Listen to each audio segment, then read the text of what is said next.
जुलाई में या बरसात कहिए, मानसून कहिए, बेबी एडेनियम का केयर कैसे किया जाए। यहाँ पे आप जितनी भी मेरे सीडलिंग देख रहे हैं वो सब 3 मंथ के नीचे के, 3 मंथ के ऊपर का कोई भी नहीं है। तो आज की मेरी टॉपिक यही है कि इस तरह के गोल मटोल हेल्दी सीडलिंग आप कैसे तैयार कर सकते हैं। अभी मेरा ये 3 मंथ के नीचे है। मेरे एडेनियम के सीडलिंग बेबी एडेनियम में 6 मंथ के बाद से फ्लावरिंग स्टार्ट हो जाता है। तो मेरी टॉपिक यही है कि बेबी एडेनियम का केयर कैसे करें। चलिए मैं स्टार्ट करती हूँ। हेलो फ्रेंड्स, मैं मधु झारखंड से।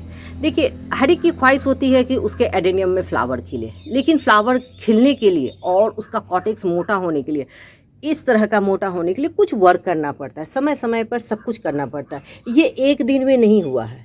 ये लगभग मेरे पास 5 साल पुराना प्लांट है। तो इसके स्टार्टिंग यहाँ पर से होती है, ये बेबी सीडलिंग से।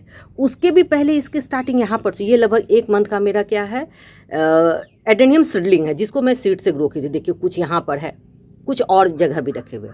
तो मैं कह रही हूँ कि अपने एडेनियम बेबी एडेनियम का केयर ऐसे करें कि हम लोग को 6 मंथ के बाद, नहीं 6 तो 7 मंथ, 7 मंथ नहीं तो 8 मंथ, मेरे तो 6 मंथ के बाद से फ्लावरिंग स्टार्ट हो जाते हैं। और पीछे जो आप देख रहे हैं कोई 8 मंथ, 9 मंथ, 10 मंथ इस तरह, और सबके आप एक बार कॉटेक्स देख लीजिए। तो क्या करना है, सबसे बड़ी बात आती है कि एडेनियम बेबी एडेनियम का केयर कैसे करना है। मैं आपको बताती हूँ। जब सीड जर्मिनेट हो जाए, जैसे ये मेरे 1 मंथ के ऊपर की सीडलिंग है, आप कर लिए हैं, तो इसको सबसे पहले आप रिपोर्टिंग कीजिए। रिपोर्टिंग किस में कीजिए, इस तरह के 2 बाय 3 इंच के ग्रो बैग में आप इसको रिपोर्टिंग कर दिए।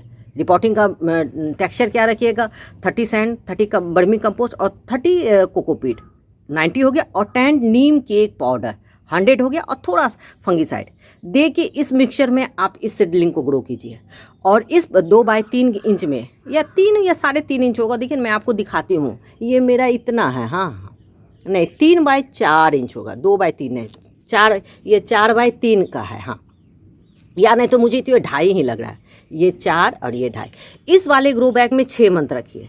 मैं डिस्पोजल मना करूँ, डिस्पोजल में क्या था, काई लगने का डर रहता है, और वो है ना उतना अच्छा ग्रोथ नहीं करता, इसमें रहता है।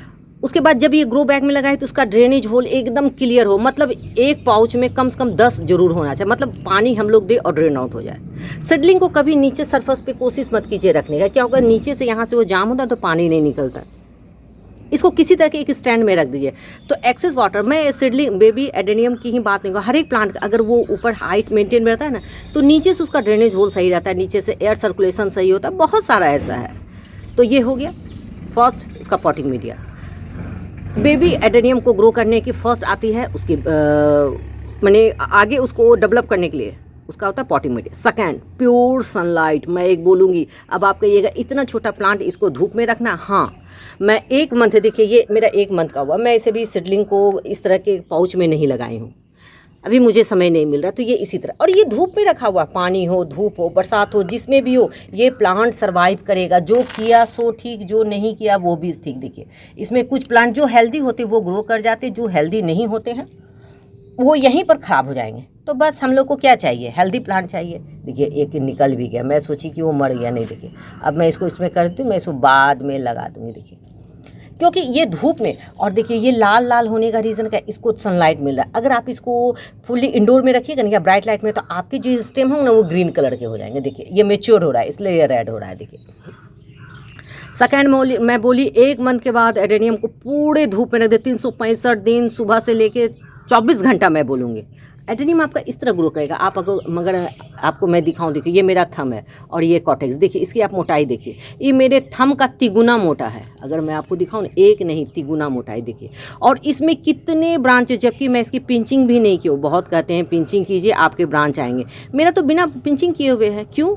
इसको मैं फर्टिलाइज करती हूँ। तो सेकेंड में रखी, इसको प्योर धूप में रखिए। थर्ड, इसका वाटरिंग का ध्यान रखिए। देखिए अभी इसके कॉटेक्स बन रहे हैं, ये मेच्योर नहीं है, तो इसमें पानी कहाँ है, तो पानी हम लोग को देना है। कोकोपीट क्यों दिया जाता है, कभी आपने सोचा है? कोकोपीट इसलिए दिया जाता है ताकि ना इसको मॉइस्चर मेंटेन रहे, ताकि ये कॉटेक्स को डेवलप करे। क्योंकि इसको कॉटेक्स नहीं है। 6 मंथ के बाद मैं किसी में भी नहीं देती हूँ क्या कोकोपीट, क्योंकि उसके कॉटेक्स में, जैसे वो सब जो आप कॉटेक्स देख रहे हैं, ये सब कॉटेक्स, इसके पानी स्टोर है इसमें, ये अपने यहाँ से पानी ले रहा है। लेकिन इस तरह के जो सीडलिंग है, देखिए इसके कॉटेक्स ही नहीं है, तो ये पानी कहाँ से लेगा? देखिए प्लांट की कंडीशन को मैं बार बार कहती हूँ, उसको समझिए। प्लांट यूं ही नहीं लगता है, उसको थोड़ा सा समझिएगा। प्लांट कभी आपके गार्डन से नहीं जाएगा।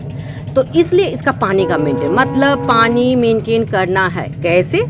पॉटिंग मीडिया सूखे, पानी दीजिए। अब आपको ये चेक करते रहो, ऊपर से सॉइल को चेक करके कीजिए। और अगर बरसात का पानी ना पड़ रहा है तो हर एक दूसरे दिन आपको पानी पड़ेगा, मतलब एक दिन के इंटरवल में। जैसे आज मान लीजिए आप 14 तारीख को दिए तो 15 ना दे के 16 को दीजिए। और अगर मानसून का पानी है तब तो फिर आपको सोचना ही नहीं है, वो तो पानी देगा ही। तो मैं वाटरिंग का बोलती हूँ, वाटरिंग शेड्यूल आपको मेंटेन करना होगा, तब आपके कॉटेज इस तरह के हेल्दी होंगे। मैं आपको दिखाती हूँ किसी भी कॉटेज को। तो देखिए यहाँ पे मेरा मिक्स एंड मैच है, कोई 3 मंथ के भी हैं, तो कोई 2.5 मंथ के भी है, कोई 2 के भी हैं, कोई 1 के भी है, कोई 1.5 के भी। देखिए सब मिला जुला के मैं रखी हूँ, और सब ये प्योर धूप में है। देखिए मैं आपको दिखाती हूँ, ये खुले आकाश में। मैं कभी भी ग्रेनेड का यूज़ नहीं करती हूँ। प्लांट बचा तो मेरा, नहीं बचा तो वो भगवान का। देखिए सारे प्लांट को उठा पाना संभव, और उठाने से क्या कर रखने से होता है, प्लांट है ना उस एटमॉस्फेयर का वो आदी हो जाता है। प्लांट को उसके मैं कहूँगी फुली नेचर में रखने के लिए प्लांट बहुत हेल्दी होता है, वो जीने में, वो अपने आप को सर्वाइव करने में सक्षम होता है। थर्ड में वाटरिंग में फूड, हाँ फर्टिलाइज़र देना चाहिए। मैं बोलूँगी हाँ, बेबी से एडेनियम में फर्टिलाइज़र का बहुत रोल होता है। मैं हर एक 15 दिन के इंटरवल में इसमें फोलिएज स्प्रे करती हूँ। किस चीज़ का करती हूँ मैं, इसका भी मेरा लॉन्ग वीडियो, मैं 1.5 मंथ से स्टार्ट किया, 1.5 मंथ, 2, 2.5, 3 मंथ, इसमें कर करके मैं सारे इसका लॉन्ग वीडियो डाली हूँ। अगर आपको है तो आप मेरे एडेनियम वीडियो की प्लेलिस्ट में जाकर आप देख सकते हैं कि किस तरह का मैंने किस फर्टिलाइज़र का यूज़ किया। हाँ, अब फर्टिलाइज़र क्या देना है, मैं हर एक 15 दिन के इंटरवल में दोनों चीज़ यूज़ करती हूँ, ऑर्गेनिक भी और केमिकल भी। मैं फिर एक वर्ड करी, ऑर्गेनिक भी और केमिकल भी। केमिकल में क्या कर लेती हूँ मैं, 90-90, मैं फिर बता रही हूँ 90-90 का मैं यूज़ करती हूँ। किसका, केमिकल में 90-90। आप किसी भी NPK बैलेंस फर्टिलाइज़र का यूज़ करें, 90-90, 20-20, 18-18, किसी का भी कीजिए। 2 ग्राम 1 लीटर पानी में लेके आप इसका फोलिएज स्प्रे कीजिए। अगर पानी ना पड़ रहे, अगर आपको रूट में सूखा है, मतलब पॉटिंग मीडिया सूखा है, तो 15 दिन में एक दिन वो जो 90-90 का मैं बोली हूँ वो लिक्विड को आप इसके पॉटिंग मीडिया में डालिए। मैं फिर बोल रही हूँ उसके पॉटिंग मीडिया। अगर पानी नहीं पड़ रहा और ऊपर से आपको पानी देना है तो मंथ में 2 बार आप 90-19 वाला पानी दीजिए। मैं कितना बोल रही हूँ, मात्र मंथ में 2 बार। अगर आपने इसके पॉटिंग मीडिया में दे दिया है तो आप फिर फोलिएज मत कीजिए, और अगर आप फोलिएज कर दिए तो आप पॉटिंग मीडिया नहीं दीजिए। एक 90-90 बता दी। मैं अब बताती हूँ ऑर्गेनिक। मैं ऑर्गेनिक में 3 का यूज़ कर, माइक्रोन्यूट्रिएंट्स, ह्यूमिक एसिड और civet acid. Micronutrients, humic acid और सीवेट एसिड किसी का भी 2 ग्राम 1 लीटर पानी में देके आप इसका फोलिएज स्प्रे कीजिए। आपको रिजल्ट इस तरह के गोल मटोल मिलेंगे, नन्हे मुन्ने गोल मटोल। मैं बोली ना, देखिए आपको सारे का, और देखिए मेरी उंगली से ये कितना मोटा, मैं आपको दिखाती हूँ। आपको अगर थंब भी मैं दिखा रही हूँ, देखिए ये मेरा थंब है, ऐसे दिखाती हूँ। देखिए आप इसका स्ट्रक्चर, जबकि ये 3 मंथ का भी नहीं हुआ, तो बताइए 6 मंथ में ही कितना होगा। हर एक 15 दिन के इंटरवल में आप दीजिए। हाँ, इस समय देखिए ये इसका अभी बहुत नाजुक होता है। जब भी आप कोई भी फर्टिलाइज़र का यूज़ कीजिए, मैं एक वर्ड कर रही हूँ, चाहे आप ऑर्गेनिक कीजिए चाहे आप इनऑर्गेनिक कीजिए, उसमें आप क्या कीजिए, साफ फंगिसाइड मतलब कोई भी एंटी फंगल पाउडर 1 लीटर 2 ग्राम दे के ही आप उसको फोलिएज स्प्रे कीजिए, तो आपके एडेनियम एक भी बाय नहीं होंगे। मेरे लोकेशन में 3 दिन 4 दिन लगातार पानी पड़ा है, लेकिन मेरे एक भी एडेनियम के सीडलिंग खराब नहीं हुए, क्योंकि मैं फंगिसाइड का यूज़ करती हूँ। अभी हम लोग को फंगस से बचाना है। अगर आप चाहते हैं साफ फंगिसाइड तो केमिकल हो गया, आप चाहते हैं कि नहीं मैं केमिकल का ना यूज़ करूं, तो मैं बता रही हूं आप ट्राइकोडर्मा है, बेबस्टिन है, किन्हीं का भी यूज़ कीजिए, लेकिन भैया कीजिए। अभी आप सोचिएगा कि मैं इसमें हल्दी पाउडर का यूज़ करके और सिरेमिक पाउडर का यूज़ करके अपने बेबी एडेनियम सीडलिंग को बताऊँ तो इस मानसून में नहीं बचेगा। हाँ, मानसून के बाद वो दोनों काम करते, मैं ये नहीं कह रही कि वो दोनों वर्क नहीं करते, लेकिन जहाँ पानी ज़्यादा पड़ता है, रेनी सीजन ज़्यादा रहता है, 24 घंटा पानी पड़ता है, तो वहाँ मैं कहूँगी कोई भी एंटी फंगल पाउडर का आप यूज़ कीजिए। आप ऑर्गेनिक एंटी फंगल पाउडर का यूज़ कीजिए। देखिए प्लांट चल जाता है ना, तो उसका दर्द क्या होता है ये जो लगाते हैं ना वो जानते होंगे। इसलिए मैं 5 टॉपिक रखी। छठा, हाँ इसको चेक करते रहिए। मैं हमेशा कहती हूँ, चाहे वो एडेनियम का बेबी सीडलिंग हो, चाहे वो बड़े प्लांट हो, चाहे वो छोटे हो, कुछ भी हो, मैं बोलूँगी एक बार करी निगरानी, दिन में एक बार, चाहे सुबह हो चाहे शाम हो, किसी भी टाइम अपने प्लांट को कड़ी निगरानी से चेक कीजिए, तब तो प्लांट आपके बचेंगे, नहीं तो कब आपके प्लांट आपके गार्डन से बाय बाय हो जाएंगे आपको पता नहीं चलेगा। देखिए मैं बार बार कुछ वर्ड को रिपीट करती हूँ। बहुत सारे कहते हैं कि आप एक वर्ड को 4 बार बोल रही है। अरे भाई मैं बोल रही हूँ कुछ सोच के ना, जो एक्सपर्ट है वो तो समझ गए, जो बिगनर है मान लीजिए सपोज वो ऑनलाइन से प्लांट मंगा है, उनका क्या होगा, उनको तो सब बोल दिया बस ये फर्टिलाइज़र दो ऐसे दो ऐसे दो तो कहानी खत्म। क्योंकि मैं शुरू में ये सारे प्रॉब्लम खुद झेली हूँ, इसलिए मैं करती हूँ। हाँ मेरी वीडियो होती है उन बिगनर के लिए जो गार्डनिंग अभी एडेनियम का स्टार्ट कर रहे हैं। हाँ जो एक्सपर्ट है उनके लिए मेरी वीडियो नहीं, उनकी वीडियो से तो मैं सीखती हूँ। और इस समय देखिए मेरे पॉट का क्या हाल है, फट फट के।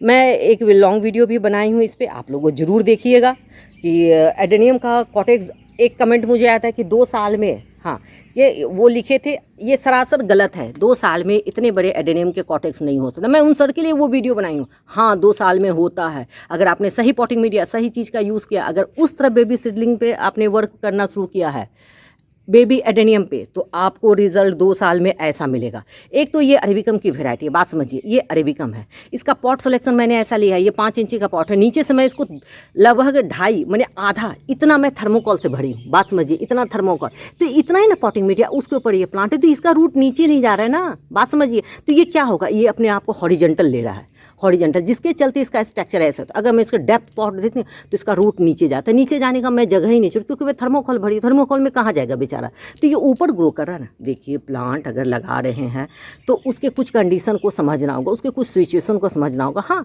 अगर आपको नहीं बिलीव है तो मेरे एडेनियम वीडियो की प्लेलिस्ट है, आप उसको देखिए, आपको काफ़ी इसमें। और इस तरह इस टाइम में ना जो भी सूखे लीव्स हो, पत्ते हो, सबको हटाइए, ये फंगस क्रिएट होने का चांस रहता है। आई होप आपको ये मेरा वीडियो पसंद आ रहा होगा। अगर मेरा वीडियो पसंद आता है तो आप इसे लाइक कीजिए, शेयर कीजिए और सब्सक्राइब कीजिए। मैं कहूँगी अपने एडेनियम के, बेबी एडेनियम का केयर अभी से कीजिए, आपको 6 से 7 मंथ में फ्लावर होंगे। मैं आपको हमेशा कहती हूँ मेरे बताए हुए टिप को फॉलो सिर्फ एक प्लांट पे कीजिए, मेरे बताए हुए टिप्स को सिर्फ एक प्लांट पे फॉलो कीजिए। अगर आपको देन बेटर अगर रिजल्ट आता है तो आप वर्क कीजिए, नहीं तो मत कीजिए। मुझे आ रहा है इसलिए मैं कर रही हूँ। और मैं बोली मैं हमेशा अपनी वीडियो उन बिगनर के लिए बनाती हूँ जो प्रॉब्लम मैं झेली हूँ। मैं नहीं चाहती हूँ कि उनके एक भी एडेनियम मरे, क्योंकि एडेनियम इतना प्लांट कॉस्टली होता है ना, वो खरीदने वाले पूछते हैं कि अगर एक इतने बड़े भी प्लांट को आप नर्सरी में लेने जाए इसकी क्या प्राइस है, वो खरीदने वाले जानते हैं। ऐसे मैं बोलूँ तो लोग कहेंगे ना इतना तो हो ही नहीं सकता है।